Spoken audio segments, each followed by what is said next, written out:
The role of faith in family life and raising children is multifaceted and profound. It serves as a guiding compass, providing a framework for moral and ethical decision-making. Faith can be the glue that holds a family together, fostering unity and shared values. Faith often plays a significant role in shaping a family's routines, traditions, and rituals. These might include daily prayers, weekly worship services, or annual celebrations. These shared experiences can create a sense of belonging and identity, strengthening family bonds.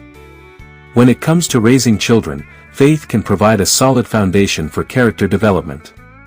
It can instill values such as honesty, kindness, patience, and forgiveness.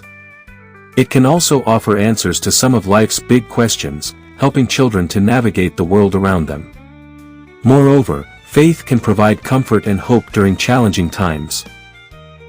It can help families to remain resilient in the face of adversity, offering a sense of peace and assurance that there is a higher power watching over them. However, it's important to remember that faith should be a guide, not a dictate. As children grow, they should be encouraged to explore their beliefs, ask questions, and make their own decisions about faith.